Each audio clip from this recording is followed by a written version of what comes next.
I know you have a passion for the money system.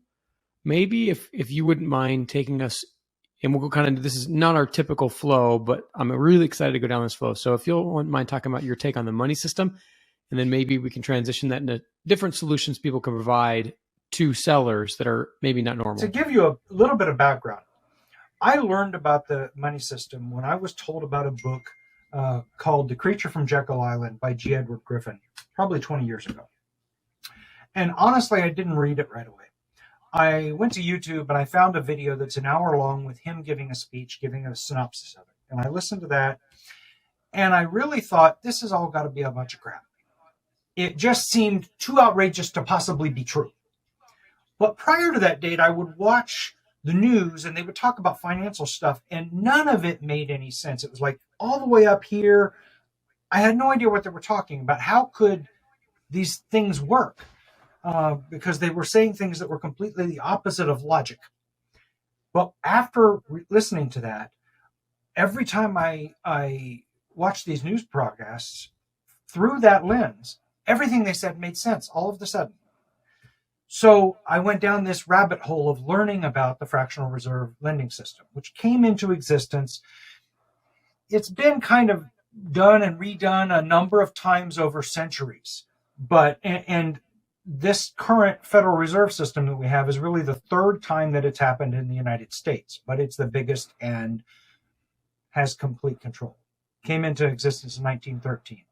And basically, the Federal Reserve is a entity that is not part of the federal government. They're a private company. They're private, and they're a gaggle of people who just want to control us, really. And they have the ability to literally create money out of nothing. And you have to learn the whole system, but basically, to simplify it to a point, if I go to the bank to take out a $100,000 loan on a mortgage, they will tell you they have to have certain reserves and this, that, and the other. And that's true, but that's all back of the napkin, funny working with numbers.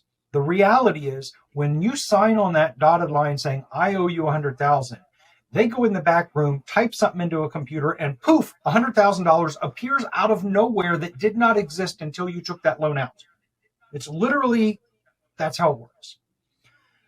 And if you get into it real deep, basically when the Federal Reserve releases a certain amount of money, because of the tricks that the banks are allowed to do, you wind up with 10 times that amount of money or more suddenly, or not suddenly, but over the next short period of time, flowing into the economy.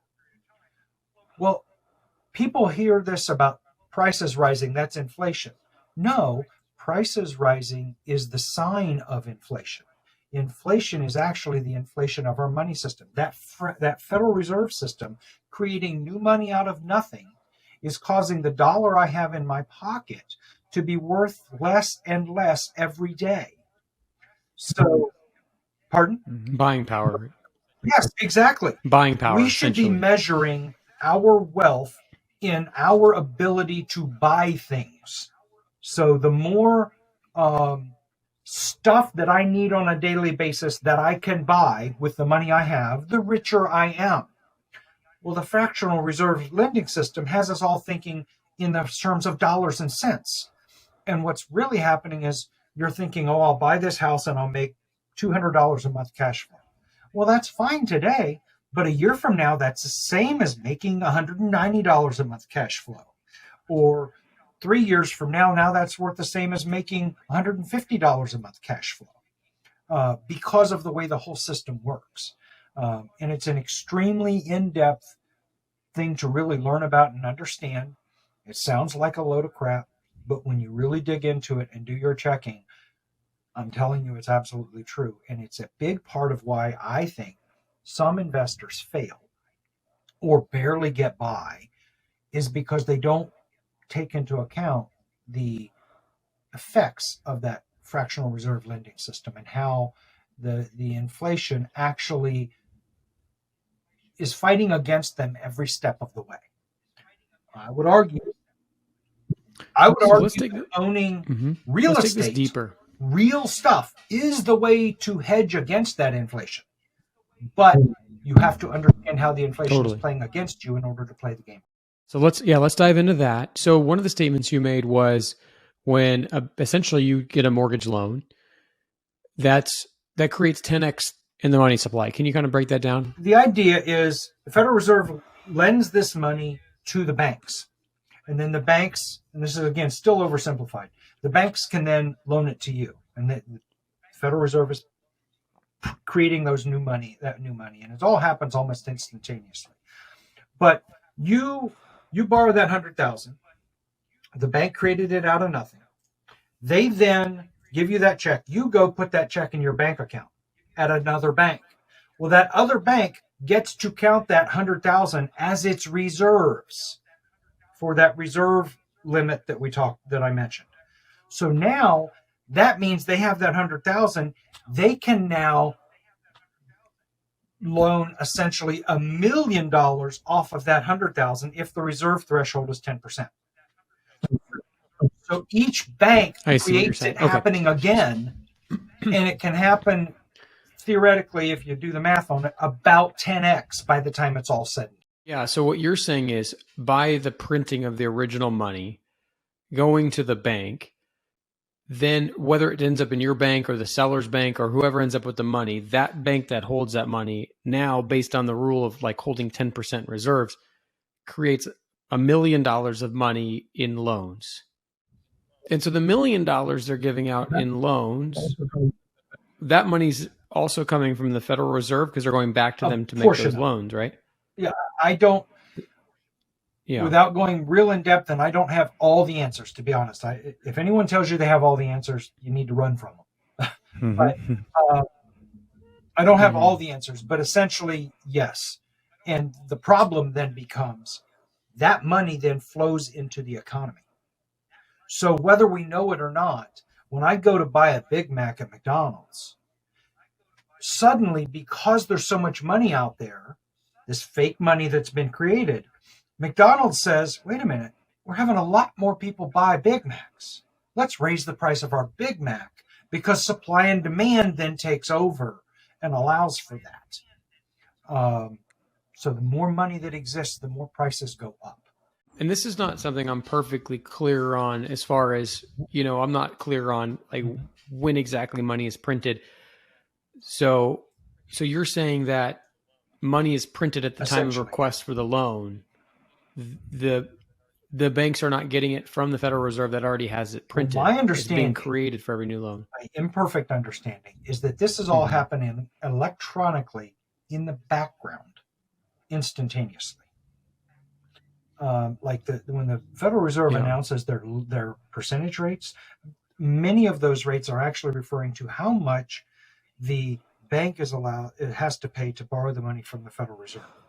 So if you go in and you're going to borrow 100,000 at 3%, well, they just go in the back room and borrow the money from the Federal Reserve at 1%, and they make a 2% spread on nothing because they didn't really put anything into the game. Now, the negative side of this for the banks is if enough people figure out, wait a minute, there's a problem. They create that run on the bank kind of problem, the entire system can crash. That's the kind of the surface, like that's kind of some of the stuff that was going on in 2008 when we had that crash. There was some of that going on that was creating that, all because really the Federal Reserve created the problem to start with. Yeah, it's like when you have the airlines are overbooking their flights because they're basing a certain percentage of people won't show up. But this seems like they're banking that 90% of their people at any given time will be asking for their money. That's a good way of looking at it. Yeah. Maybe we could transition from this now. So essentially, and I don't want to put words in your mouth, but essentially based on what you're saying is systems created to encourage you to leverage. Not a great system necessarily for the end person in society because they're constantly having to play a game where they're beating inflation. But for those that maybe understand such things, maybe it shows that you're way better off playing the game and taking this leverage to expand with inflation. Otherwise, you just get beaten The by it only automatically. argument I would have against that is at some point, and I'm fearful that we're getting close to this point, the entire system has to crash. Because the way it's structured, if you literally took every dollar, electronic and printed, that exists in the world, you could not pay off all the debt that exists. Because the Federal Reserve loans you the principal, but you have to pay back principal and interest. And you don't have the interest because they haven't printed it. So what you end up running into is this situation where there's not enough money to pay it back. So the only way for the system to continue is if you keep borrowing more and more and more every day. And if at some point that borrowing slows too much or stops, the entire system could crash to the ground overnight. So if you have too much leverage in that, when that happens, then you're going to be on the bad end of that. And a lot of people in 2008 found that. They were so hyper leveraged that when the values of their properties dropped by 50%, they were bankrupt and they lost everything. The bank took everything. That's one of the reasons I don't like the idea of commercial loans, because commercial loans, the bank can just call you up and say, hey, your loan's due in 30 days. Where do you come up with that when nobody's loaning money?